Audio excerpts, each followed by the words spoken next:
Gifts in the mess. Regardless of who you are or what you do, life can sometimes send you messages, signals. And if you're paying attention and you're open to these messages, they can lead you to discovering new things about yourself, a new direction in life, and new things about other people as well. Hi, everyone. I'm Jody Silverman, certified life coach and founder of the Moms Who Dare community. And today, we have Robyn Graham in the nest with us. She's a fellow mom and a brand marketing specialist. She's also the host of her own podcast called the Second Phase Podcast and a headshot and branding photographer. But she wasn't always an entrepreneur. And we're going to talk to Robyn and let her share her story about the signals she may have received and the shifts she made. Hey, Robyn, welcome to In the Nest. Hi, Jody. Thanks for having me. Yeah, it's great. I love your background. I love bookshelves. Thank you. Thank you. I do. So, Robyn, why don't you just, you shared a lot with me because we've had the luxury of talking to each other a few times. But why don't you share with our audience a little bit about, who you are, maybe a little bit about your family. So as Jody said, my name is Robyn Graham, and I am a brand marketing strategist. I also am the host of the Second Phase podcast, and I'm a headshot and branding photographer. So as all of those things kind of suggest, my passion is helping women and entrepreneurs brand their businesses. I help people, connect with and grow their audiences so they can get more clients. And I do that through coaching as well as creating amazing visual content for them. As a mom, I have 3 children. I have a rising junior in college at Villanova. He will be 21 in September. I have Samuel, who is a senior at the moment. His official graduation date would be this coming Saturday, the 30th of May. So that's been kind of a bummer, but he's heading off to Syracuse in the fall and will be 19. Exciting. Yeah. And then my youngest will be 13 in July. So I have a big gap between the 2 boys and my daughter. So 13 puts your youngest will be in 7th or 8th grade? 7th. She has a summer birthday. So we held her, which was a huge decision to make. But I was watching the boys, my oldest son, and he was in 6th grade when we were making our decision to send her to kindergarten. And I'm watching these 6th grade boys hit puberty, and I'm thinking she would be a year younger, and then they're going to be driving, and I don't want her going in a car with boys a year younger. So selfishly, for social reasons, I said I'm going to avoid some of those arguments and fights later on, and I held her. So it was the best decision I could have Robyn, made. all the experts say it. They've said it for years, from generations, that you can't make the wrong decision holding a daughter or a son back. Yeah. You can't make the wrong decision. Because I figure it's a gift of maturity, right? When they go off to college, they're a year older and I think wiser. They've had more life experiences and I think they'll handle situations better, make more mature decisions, hopefully. Yeah, and I agree. The decision to hold back at a younger age is, to me, all about social, all about the emotional maturity. It has nothing to do with how bright or brilliant or what a prodigy your child might be. So I agree. I think that's great. But so you're going to have a junior in college. You're going to have a freshman in college, and you have a 7th grader. Yeah. You? I'm just curious. Sidebar here. Have they let It's so sad about the high school graduations. It's sad because, the last few months of high school are huge. I mean, it's sad for your college student to be pulled out early, but those last couple months of high school are really just what they work so hard and they just let loose and have fun. And and as my son, both of my boys play lacrosse as well. And so, not having that opportunity to bond with the team again in their senior year, and they were pegged to win states again. So, it's been a rough transition for him. And he's a happy-go-lucky kid, so he's handled it very well. But as his mom, I'm really sad for him. And I miss all of the friendships and social aspects of being on the lacrosse field with the other parents and all those relationships we built for the past 4 years, and it's like all of a sudden they're stopped because he doesn't go to a local school, so we don't see, they go to LaSalle College High School, so it's it's a little ways away, and we don't see those people. They're not in our local community. Yeah, it's hard. Yeah. But well, thanks for sharing about your family and who you are and what you do. But you weren't always an entrepreneur. You didn't always have your own business. So, I've had so many different episodes where the theme is just like what you're about to do. A woman's on. She's a mom. She's a woman. We're all these things, but we're women. We're women Yeah. who have goals and dreams, and they share how they've pivoted or how they've changed. Pivot's the word of the decade right here. But Yeah.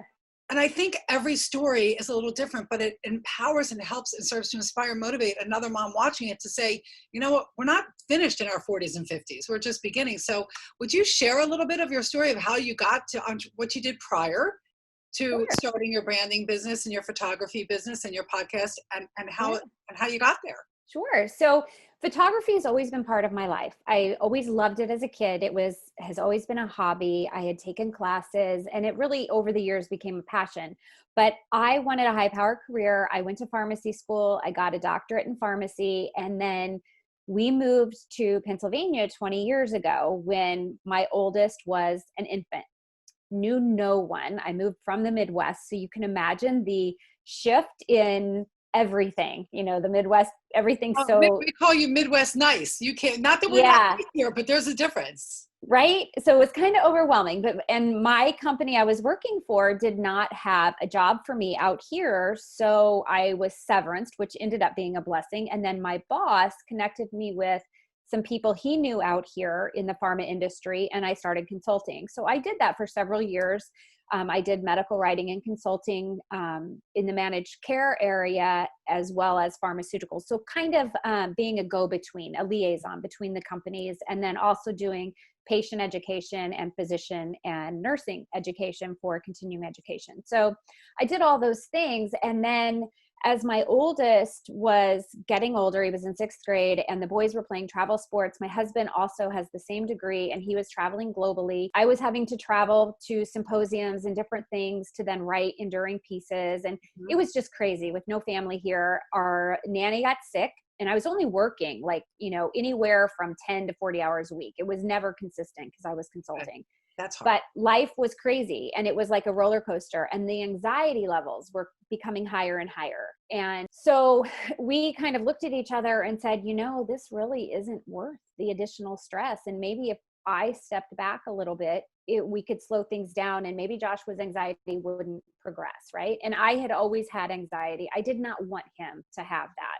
Mm-hmm. So we made a decision that I would follow my passion. I started a blog, and within 6 weeks, I had my first branding client, which back 9 years ago, that wasn't a thing. No, So I it spent wasn't a lot of years kind of morphing into my business into what it is today, because I thought I had to take every job as a photographer to, make myself successful in that role. But what I found was, and this is what I think is a great message for others to hear, is that I totally shifted from a very high power 6-figure career to starting something totally new, totally out of my element. People were like, what are you doing? You have this, why are you doing this? And you're not going to make any money and all of these things. Right. But what happened was I set out to do it and I did it, but I was still, because of where I came from and being in the marketing world and, being in the corporate world, I still needed to think strategically. I still needed to teach and educate what I had been doing for so many years before. And so that's how my business has kind of transitioned today. And I think it's really important for people to realize that you can set out to do something, but that doesn't mean that's where you're going to end up. So give yourself that grace to let yourself kind of morph into where your calling is going to lead you. Robyn, your story resonates because I walked away from a 6-figure corporate career in sales for the same reason. My nanny was quitting. I had a wonderful woman 3 days a week that allowed me to work 3 days a week, and she was leaving. And my youngest was 2 and my oldest was 5. And I'm like, I am not going to be putting my especially my youngest, but my oldest, through finding somebody new and getting used to somebody new. And I'm going to do pickup and delivery on my children now. And so I walked away from that and started my own business. It wasn't even this business. It was a different business. But I think that's important. And I think it's important what you shared, that you can just do it. Just sit down and do it and see what happens. And then you realize that one of the key components for you is the education part. And that's where the whole educating women on branding themselves, and also I would venture the coaching. Yeah. Coaching is education. So you were able to realize what you were missing, but integrate it into your passion, which I think is great. Love that story. It's a great story. See, there's so many of us out there that have these stories that you went from pharmaceutical sales to following, like, it was a hobby for you, photography. Yeah. And that's what people, it could, you can, the biggest message I love to tell people is you can have a hobby and let it be a hobby. But if you want it to be a business, it can be. So, It and maybe you absolutely find somebody can like be. you who can coach you through it and help you with all the branding and move Yeah. you forward, which I think In is great. in Yeah, absolutely, Jody. And in fact, I'm actually doing a free masterclass this coming week, just 3 1-hour sessions, because I think in this Oh state yeah, I that we're signed up. in, oh good, in this state that we're in with COVID, it's, there are a lot of people who lost their jobs. What do they do? But Mhm. I want people to understand you can take a hobby or a passion and you can convert that into a business. So Yeah. that's my goal, is to help people be able to do that and have the resources they need to be able to do it, but to do it without making all of the silly mistakes that I made along the way. Always learn from those who are where you are or where you're headed. And that's, Exactly. that's that's the purpose of this show, of sharing stories. That's why there's books written by people. But I think the other thing that I wanted to point out is, we are moms, Yes. and we make decisions. We have to make difficult, hard decisions for the for our own emotional stability as well as our children's. And Yes. that's not always easy to do because, I really did love what I was doing. I mean, it was easy because the time was right. And the thought of starting over with new people, introducing them into my children's lives and trusting again. And that outweighed, the job that I loved. And it was time, all good things come to an end. But, you know, it's a difficult decision for a lot of moms to make, but the bottom line is, we're all the same in that our focus is always on supporting our kids and helping Mhm. them financially and emotionally so that they can grow to become independent, really good, decent human beings and good decision makers. And they learn a lot of that by what we model. They do. And I think, having a daughter kind of shifted things for me too. And I I have the utmost respect for stay-at-home moms, but I can't do it. Like, I just can't do it. For me, I need a career. I need Mhm. something for myself, I guess selfishly, but at the end of the day, I wasn't going to have someone else raise my kids. Like, Yeah. that was my priority. So to be able to blend having a career and having that ownership of motherhood for my kids was very important for me. Well, I appreciate you sharing your story. We will post links to your website and links to anything you have going on, social media. We'll make sure we link all that. If you were going to say to a woman watching, we're going to end on this. If you were going to say to a mom who's sitting here watching it, who wants to make a shift, who wants to make a pivot, is thinking about doing something with her hobby or an entrepreneur, what's the first step that I'm throwing this out there at you. I know I didn't prepare you for that, but That's what's okay. one thing they can do right now after this episode ends that can maybe move them in the right direction? Make a list of your values, your visions, and your passions. See where they mirror each other, and that can become your purpose, your new purpose, or your personal brand. And that can lead you on the track where you can go for both fulfillment as well as serving other people. So that's kind of my equation that I use when I'm coaching people. And the second thing that I would add to that is put fear aside, because nobody can judge you.